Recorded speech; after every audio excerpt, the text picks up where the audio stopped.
My utmost for His highest for January 3rd. Will you go out without knowing? Hebrews 11:8. Let's look that up. Hebrews 11 verse 8 says, "By faith Abraham, when called to go to a place he would later receive as his inheritance, obeyed and went, even though he did not know where he was going." Have you ever gone out in this way? If so, there is no logical answer possible when anyone asks you, "What are you doing?" One of the most difficult questions to answer in Christian work is, "What do you expect to do?" You don't know what you are going to do. The only thing you do know is that God knows what He is doing. Continually examine your attitude toward God to see if you're willing to go out in every area of your life, trusting in God entirely. It is this attitude that keeps you in constant wonder because you don't know what God is going to do next. Each morning as you wake, there is a new opportunity to go out, building your confidence in God. Do not worry about your life, nor about the body. Luke 12:22. Don't worry about the things that concerned you before you did go out. Have you been asking God what He is going to do? He will never tell you. God does not tell you what He is going to do. He reveals to you who He is. Oh, that's good. Backing that up. God does not tell you what He is going to do. He reveals to you who He is. Do you believe in a miracle-working God? And will you go out in complete surrender to Him until you are not surprised one iota by anything He does? Believe God is always the God you know Him to be when you are nearest to Him. Then think how unnecessary and disrespectful worry is. That is true. Worry is disrespectful.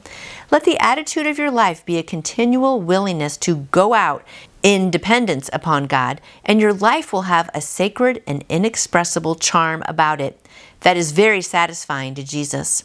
You must learn to go out through your convictions, creeds, or experiences until you come to the point in your faith where there is nothing between yourself and God. So many great things in here. I love it. I have here on the side, don't ask God what for 1994, but to know who He is. I love it. We just don't really need to know what we're going to do, right, with our life. We just need to be knowing more about God and trusting Him.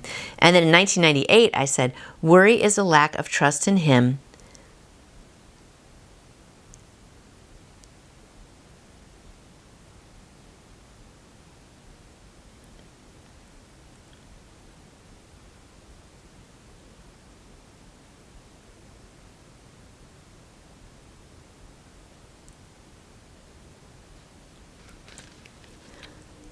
Okay, and then in 1998, I said, worry is the lack of trust in Him.